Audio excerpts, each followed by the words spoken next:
नमस्कार, हिंदुजाला TV news में आपका स्वागत है। मैं हूं कृष्णा यादव। साहित्यकारों ने अब एकजुट हो जाना चाहिए, ऐसा कहना है कवित्री एवं साहित्यकार मधु शुक्ला का। सेंट जोसेफ कॉन्वेंट स्कूल की अवकाश प्राप्त प्राध्यापिका मधु शुक्ला ने अपने स्कूली जीवन में कई नाटकें लिखी है। अब तक उनकी 3 पुस्तकें भी प्रकाशित हो चुकी है। 100 से अधिक कविता लिखने वाली कवित्री मधु शुक्ला को कविताओं में सर्वश्रेष्ठ कविता भूख के लिए सम्मान भी मिल चुका है। YWCA की सदस्य रही मधु शुक्ला ने अपने जीवन में कई सामाजिक कार्यों में भी बढ़ चढ़कर हिस्सा लिया है। नमस्कार, हिंदुजाला टीवी में आपका स्वागत है। आज हमारे बीच संतरा नगरी की जानी मानी साहित्यकारा श्रीमती मधु शुक्ला, जो कि एक प्राध्यापिका रह चुकी हैं, बच्चों को पढ़ाने के साथ साथ साहित्य के क्षेत्र में अपना मुकाम हासिल करने की एक प्रयास जारी रखा है और सतत जारी है। आइए हम उनसे मिलते हैं, श्रीमती मधु शुक्ला मैडम जी से। साहित्य के क्षेत्र में आपको सबसे प्रथम व्यक्ति कौन है जो प्रोत्साहित करने वाला मिला? नमस्कार द्विवेदी जी। नमस्कार।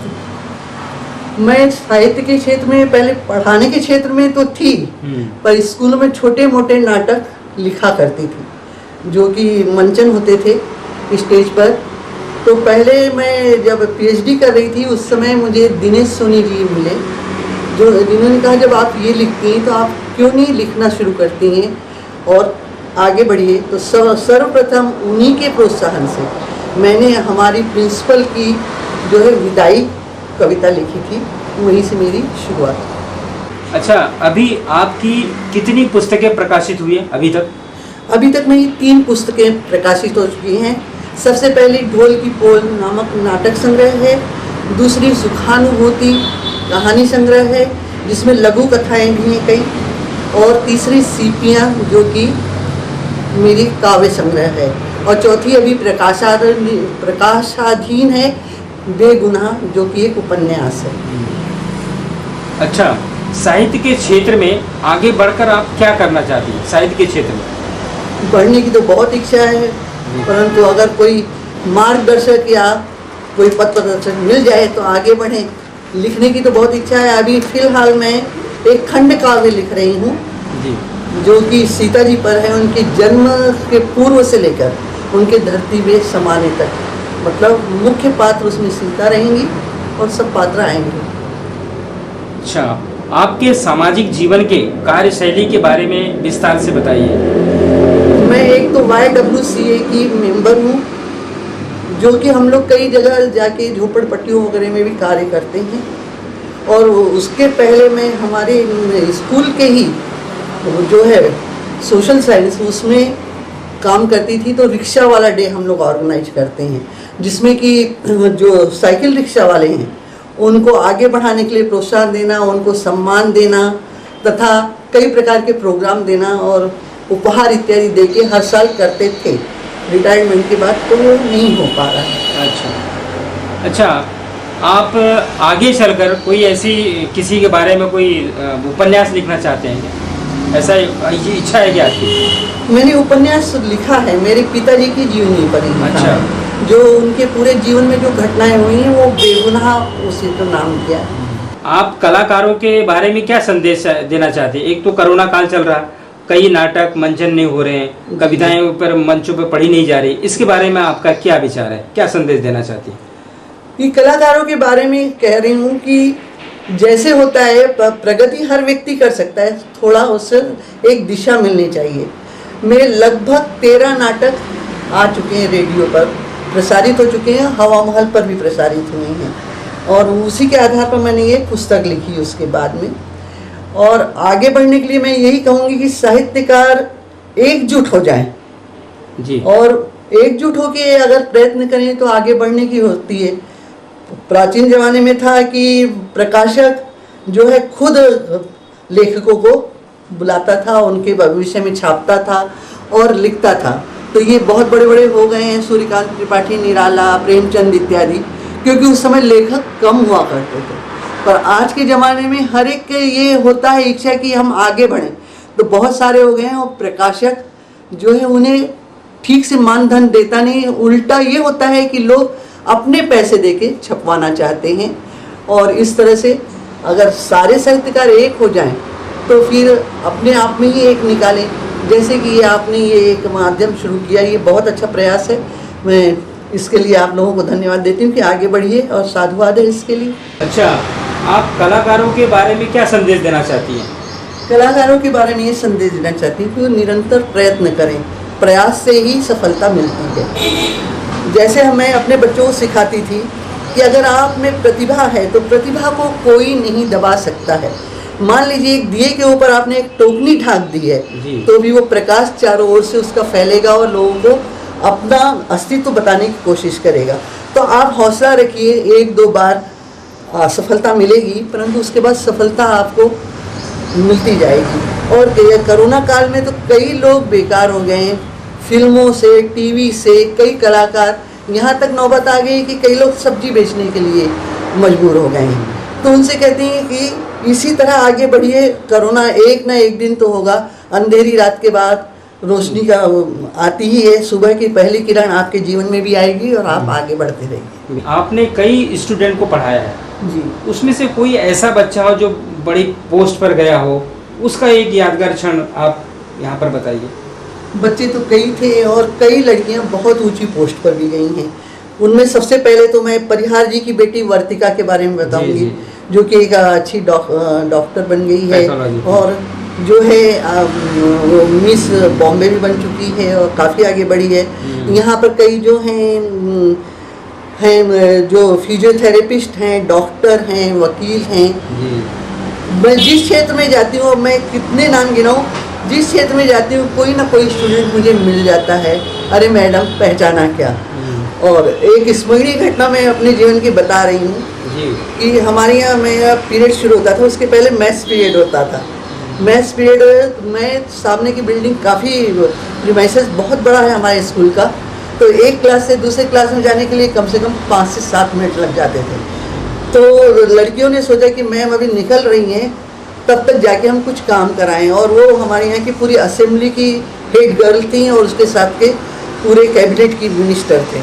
वो सब के सब गए और मैं क्लास में गई। मैंने कहा ये 6-7 लड़कियां कहाँ गायब हो गई? तो बोले मैम वो अब भी गई हैं। तो वो उन्होंने देखा, जैसे मुझे क्लास में प्रवेश करते तो एकदम से दौड़ते हुए आई, मैम ये हो गया था। और उस समय मुझे इतना गुस्सा आया कि मुझे परमिशन लेकर नहीं गई और मैं इतनी ज़ोर से उन्हें चिल्लाई हूँ कि मेरी वोकल कॉर्ड क्रैक हो गई थी।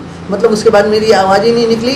3 महीने तक मुझे अपनी वोकल कॉर्ड का ट्रीटमेंट कराना पड़ा, छुट्टी लेकर घर में रहना पड़ा और उसके कारण मेरी आवाज़ इस तरह से हो गई, जो कि सुरीली आवाज़ से अब कर्कश आवाज़ में चेंज हो गई है। तो इस तरह से ये बहुत यादगार पल मुझे हमेशा ही याद रहेगा। शिक्षा के क्षेत्र में अभी आपको कहाँ तक बुलाया जाता है? शिक्षा के क्षेत्र में तो मैं काफ़ी जगह जज एजुकेशन वगैरह, वाद विवाद प्रतियोगिता है, काव्य प्रतियोगिता है, उसमें निर्णायक बनकर गई हूँ। कई जगह मुख्य अतिथि बनकर बुलाया जाता है और कई जगह मैंने पाठ किए हैं, कविता पाठ, और बहुत सराहा है लोगों ने मुझे। और मैंने तो कई कविताएं लिखी हैं, लगभग 100 कविताएं लिखी हैं। आप तो एक साहित्यकार हैं, कवित्री हैं, तो आज की जो जनरेशन में नई जो कवित्रियाँ बच्चे जो आना चाहते हैं, उनके बारे में आपका क्या संदेश है? इस बारे में मैं यही कहूँगी, जहाँ चाह वहाँ रहा। जो कि स्त्रियाँ ये कहती हैं कि हम लोग घरेलू कामों से उबर नहीं पाते हैं, हमें हमारे घर के पुरुषों का सहयोग नहीं मिलता है। ये सब बातें तो कई बार होती हैं कि वो आगे नहीं बढ़ पाती हैं, परंतु अब वही कहा है कि जहाँ चाह रहा वहाँ रहा। मुझे आगे बढ़ाने में मेरे पति का बहुत ज़्यादा प्रेरणा रही है और साथ ही मेरी नंदों की।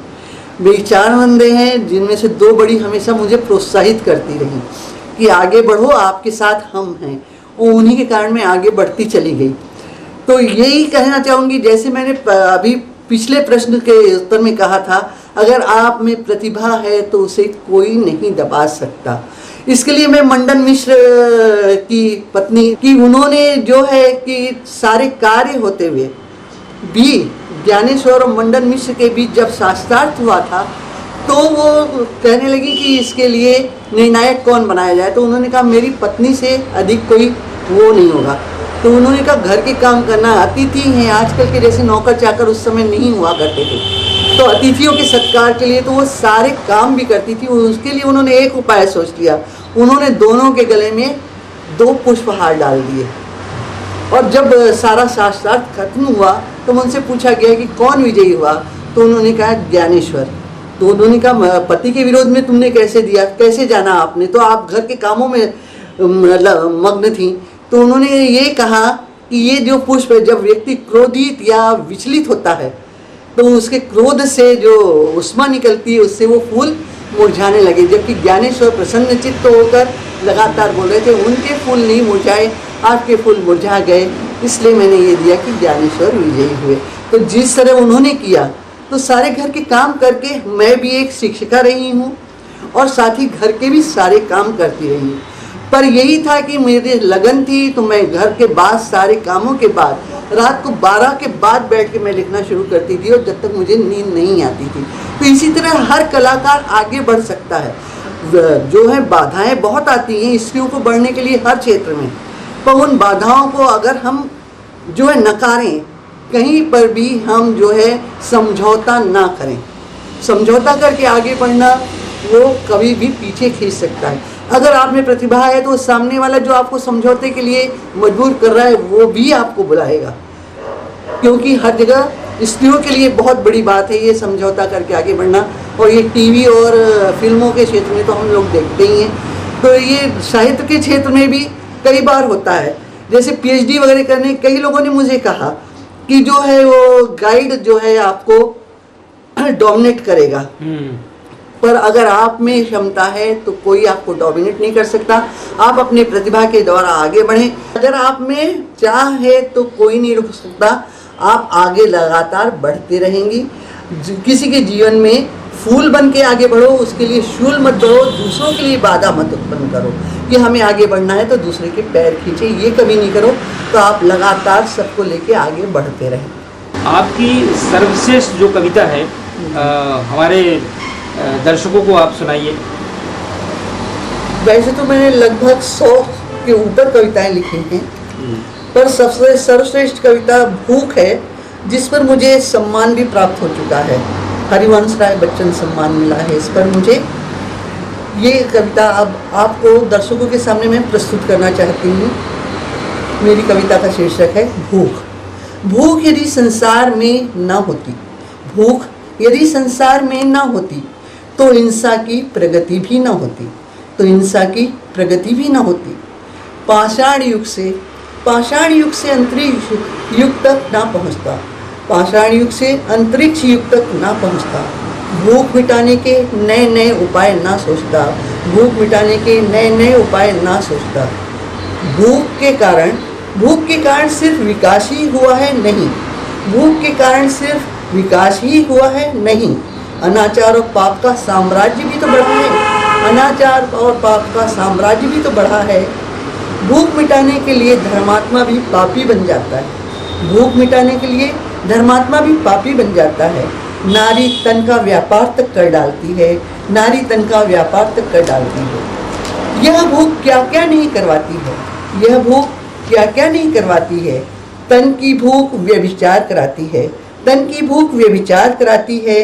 धन की भूख भ्रष्टाचार कराती है, धन की भूख भ्रष्टाचार कराती है। मानसिक भूख अत्याचार कराती है, मानसिक भूख अत्याचार कराती है।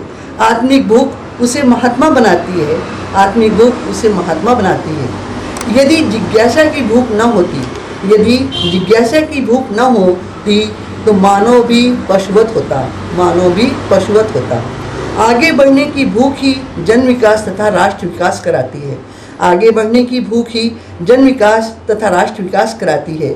भूख तो आखिर भूख है, भूख तो आखिर भूख है, वह सब करवा सकती है, वह सब करवा सकती है। एक अदना इंसान को आकाश दे सकती है, एक अदना इंसान को आकाश दे सकती है तो महात्मा को गर्त में भी मिला सकती है, तो महात्मा को गर्त में भी मिला सकती है। धन्यवाद।